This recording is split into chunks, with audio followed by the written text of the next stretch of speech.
Hi friends, मैं जिगर शाह आपका स्वागत करता हूं मेरी यूट्यूब चैनल शेयर बाजार विजन पे। दोस्तों, एक बार फिर से मिल रहे हैं। नेक्स्ट वीक में बाजार कैसा रहेगा अनुमान लगाने की कोशिश करते हैं। हर वीक हम आपको बाजार के लिए पूरे वीक के लिए लेवल्स देने का प्रयत्न करते हैं। पूरे वीक में कॉल पुट की ओपन इंटरेस्ट की पोजीशन के आधार पर बाजार कहाँ बॉटम और कहाँ अपर लेवल बनाएगा बताने का हमारी कोशिश होती है, या कहाँ पे सपोर्ट लेवल मिल जाएगा बाजार को वो बताने का हमारा प्रयत्न होता है। तो लास्ट वीक में हमने देखा बाजार बहुत ही बढ़िया चल रहा था। इन बिटवीन अमेरिका और ईरान वॉर का न्यूज़ आया और बाजार का सेंटिमेंटल थोड़ा ख़राब हो गया। तो ओवरऑल हमें लगता है कि थोड़ा सा करेक्शन बाजार में आ गया। बाजार एक्सपेक्ट कर रहा था थोड़ा करेक्शन, वही आया। बाजार अपर लेवल के आसपास था, 450 के आसपास था। तो मोस्ट ऑफली हमें लगता है कि बाजार ने 24,000 के तक गिरावट देखी। तो ओवरऑल हमें लगता है कि बाजार ने करेक्शन ले लिया। इससे ज़्यादा बाजार में और ख़राब नहीं होगा, एक्सपेक्ट कर रहे हैं। और ख़राब न्यूज़ आते हैं तो उसका रिएक्शन कैसा आएगा वो देखना पड़ेगा। बट जो न्यूज़ आ गया है उसके आधार पे हमें लगता है कि इससे ज़्यादा खराबी बाज़ार में अभी नहीं हो सकती है। तो फ्रेंड्स, मेन बात कर लेते हैं निफ्टी की। 24,030 के आसपास निफ्टी क्लोज है। तो हमें लगता है कि यहाँ पे भी निफ्टी को बाय करके चलना चाहिए। मंडे को 23,950 टू 24,050 के बीच में कहीं पे भी आपको निफ्टी मिलता है तो निफ्टी को बाय करके चलना चाहिए। निफ्टी का आपका एसएल रहेगा 23,750 का। 23,700 अहम लेवल है। 750 के नीचे और ख़राब होगा, और 700 के नीचे तो बहुत ही बेरिश हो जाएगा बाजार। तो अपना स्ट्रिक एसएल है 750 पूरे वीक के लिए हमने दिया हुआ है। मोस्ट ऑफली 200 पॉइंट के आसपास का एसएल है पूरे वीक के लिए। ऊपर में हमें लगता है पहला टारगेट आएगा 24,150 का, दूसरा टारगेट आएगा 24,280 का, तीसरा टारगेट आएगा 24,450 का, और पांचवा टारगेट आएगा 24,580 का। हमें लगता है कि बाजार थोड़ा सा कुछ पॉजिटिव आता है अमेरिका ईरान के बीच में डील के हिसाब से, तो बाजार उसको पॉजिटिव रिएक्ट करेगा और 550 को क्रॉस करने का प्रयत्न करेगा।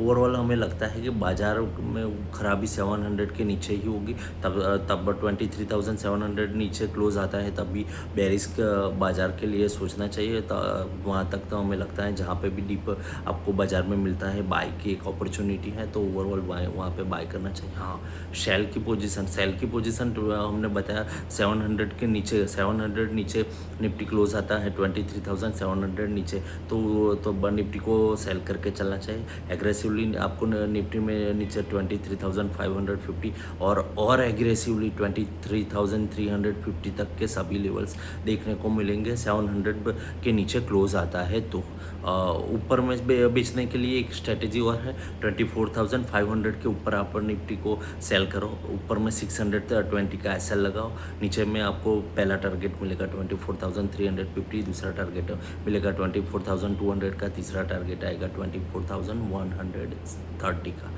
वहाँ पे सपोर्ट लेवल मिल जाएगा 130 के आसपास। बट हमें लगता है ओवरऑल ऊपर में बेचना सही रहेगा, नीचे में 23,700 के नीचे बेचना सही रहेगा। बाकी ओवरऑल कहीं पे भी चांस मिलता है निफ्टी को बाय करके चलना चाहिए। हम थोड़े बुलिश होने का एक ही कारण है कि बाज़ार में और बहुत ख़राब कुछ आने वाला नहीं लग रहा है। एक्सपेक्ट नहीं कर रहे हैं कि और ख़राबी बाज़ार में आ सकती है। तो हमारी राय वही होगी कि आपको निफ्टी को बाय करके चलना चाहिए। डीप में कहीं पे भी मिलता है बाय करो, चांस अच्छा रहेगा। साथ साथ में हमारी राय मिड कैप स्मॉल कैप पे भी एक बुलिश राय है। हमें लगता है कि मिड कैप स्मॉल कैप और बुलिश होगा पूरे वीक के लिए। और हमने कई स्टॉक्स आपको रिकमेंड किए हुए हैं, वो अपनी अभी भी वो बहुत ही अच्छे हैं। इतनी बाज़ार में करेक्शन आया, इतना लंबा करेक्शन देखने को नहीं मिला, और तो हमें लगता है कि आप वहाँ पे भी कुछ ना कुछ बाय करके पोजीशन पूरे वीक के लिए बना सकते हैं। तो ओवरऑल वहाँ पे आपको अच्छे पैसे बनेंगे। आईटी सेक्टर हमें अच्छा लगता है। आईटी सेक्टर में हमारा मानना है कि लास्ट 2 वीक्स में जो भी बॉटम्स है इन्फोसिस, टीसीएस में, और ऐसे कई स्टॉक्स हैं जिसमें एचसीएल टेक्नो, कई स्टॉक्स है आईटी में जो बॉटम बनी है वो फिर से शॉर्ट टर्म में तो नहीं दिखने को मिलेगी। यानी कि टीसीएस के रिज़ल्ट अपना बहुत ही बढ़िया आया और साथ में गाइडेंस भी अच्छा दिया, तो नहीं लगता है कि आईटी के लिए और ख़राबी आ सकती है। यहाँ से एक बाउंस बैक बनेगा, बाउंस बैक आईटी के लिए मिनिमम 15 टू 20% का बनेगा। तो हमें लगता है कि आईटी स्टॉक में भी आप पोजीशन बेस बना सकते हैं। स्ट्रिक्टली एसएल रखना है, एसएल रखना है। वो जो लास्ट 15 डेज में जो बॉटम बनाई है उसको एसएल बना दो तो आईटी सेक्टर भी बढ़िया रहेगा। तो हमें लगता है कि आईटी सेक्टर की खराबी ख़त्म हो गई है। एफआई का सेल भी थोड़ा कम हो गया है और निफ्टी की बॉटम रेंज के आसपास आ चुकी है।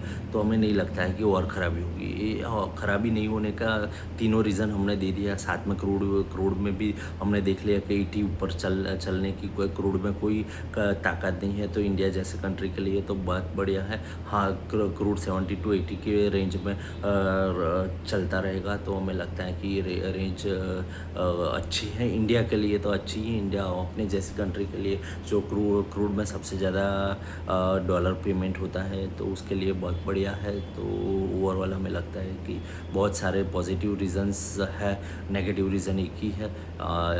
ईरान और अमेरिका के बीच में कुछ सेटलमेंट हुआ था, वो ब्रेकआउट हो गया। फिर से हो सकता है या नहीं हो सकता है, वो एक इशू है, बट वो हो जाएगा मे बी।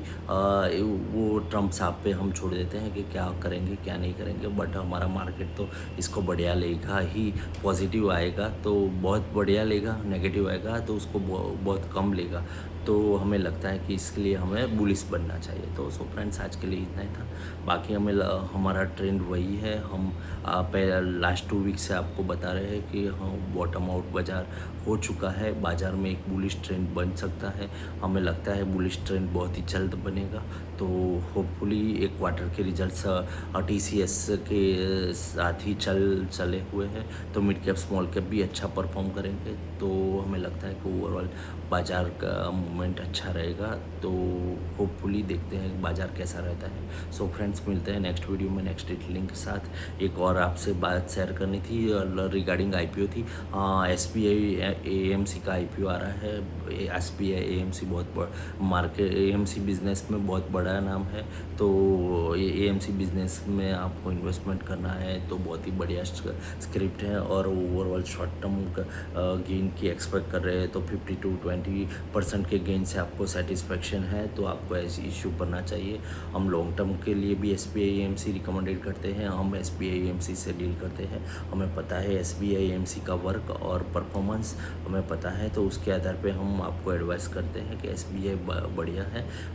शॉर्ट टर्म और लॉन्ग टर्म दोनों हिसाब से आप आईपीओ में बढ़ सकते हैं। कई रील्स चल रही है, वो एफएस है, ऐसा है वैसा है। वो एफएस है, वो 10 रुपये से इन्वेस्ट करके बैठा है तो 550 पे एग्ज़िट लगा रहा है तो उसका इश्यू है। 550 पे अपने को बढ़िया शेयर मिल रहा है तो लेना चाहिए। और अपना उसका विज़न 10 या 15 ईयर का था वो ख़त्म हो चुका है तो वो सेल कर रहा है। वो एफएस है तो नहीं भरना चाहिए, वो कुछ ठीक नहीं लग रहा है। एलजी भी पूरा वो एफएस था, वो एलजी में भी बहुत बढ़िया पैसे मिले थे। तो हमें एक्सपेक्ट कर रहे हैं, इतने बड़े नहीं बट कुछ अच्छे रिटर्न्स की एक्सपेक्टेशन से एसबीआई एएमसी पे हमारी आपको राय है कि उसको सब्सक्राइब कर सकते हैं आप। और लॉन्ग टर्म शॉर्ट टर्म दोनों हिसाब से आप सब्सक्राइब कर सकते हैं। तो सो फ्रेंड्स, आज के लिए इतना था। फिर मिलते हैं नेक्स्ट वीडियो में नेक्स्ट डिटेलिंग के साथ।